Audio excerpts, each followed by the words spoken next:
Mga katrops, welcome back ulit sa aking channel, Sports Rock PH. At ngayon nga ay pag-uusapan natin ang balitang kasado na nga na pong laban ng Oklahoma City Thunder at New Orleans Pelicans. Pag-uusapan na rin nga natin dito sa ating panibagong video, ang balitang nagkaroon nga na po ng advantage ngayon ang Los Angeles Lakers sa Game 1 laban sa Denver Nuggets.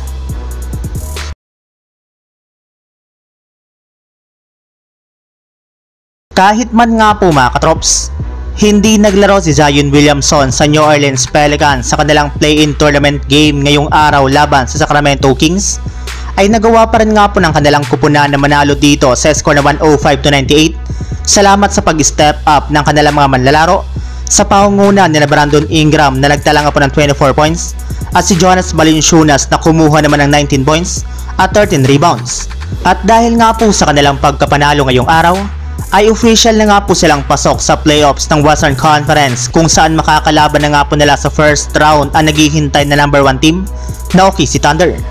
At bagamat man nga po mga katrops hawak ng OKC Thunder ang home court advantage ng kanilang serye, ay wala rin naman nga pong kasiguraduhan kung sino ang mananalo sa kanilang bakbakan since wala rin naman nga pong masyadong experience ang Thunder sa playoffs, hindi kagaya sa New Orleans Pelicans. Habang pagdating nga naman nga po mga katrops sa natalong kupunan ngayong araw na Sacramento Kings, ay tuluyan na nga po silang may eliminate o malalaglag sa pagpasok sa playoffs ngayong season, kung saan tuloy na nga po silang magpo-focus sa kanilang mga gagawing plano para sa darating na offseason, especially sa NBA draft at free agency. Samantala, punta na naman tayo sa ating sunod na pag-uusapan sa balitang nagkaroon nga na po ng advantage ngayon ang Los Angeles Lakers sa Game 1 laban sa Denver Nuggets. Kagaya nga po ng naibalita ko sa inyo mga katrops, marami nga pong mga NBA analyst ang nagsabi na mananalo ulit nga na po ang Denver Nuggets sa kanilang serye laban sa Lakers katulad ng nangyari ng nakaraang playoffs. Ngunit ayon na rin naman nga po sa naging pahayag ni LeBron James sa harap ng media, bagamat man nga na po alam niya na malakas ang lineup ng Denver Nuggets, ay ibang-iba na rin naman nga po ang sitwasyon ngayon ng kanilang kupunan at ng kanilang mga player kumpara ng nakaraang taon. Sa katunayan, inamin nga po ni LeBron na mas maganda na nga po ang kanyang kalagayan ngayon physically at emotionally,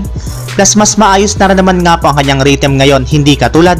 ng nagdaang playoffs. Sobrang pagod na rin naman nga daw po siya noong nakaharap nilang Denver Nuggets sa Western Conference Finals, kaya wala na nga po siya noong nagawa pa para mabuhat niya ang kanilang kupunan. Ngunit ibang-iba na rin naman nga po ang kanyang kalagayan ngayon, kaya inaasahan nga po na mas maganda ang kanyang ipapakita sa kanilang magiging bakbakan ng Denver sa first round ng playoffs. So yun lang mga katrops, ang handog kong story ngayong araw. Sana nag-enjoy kayo, please like and subscribe my YouTube channel, Sports React PH, para sa iba pang story at update patungkol sa NBA. Kita-kits muli sa ating susunod na video.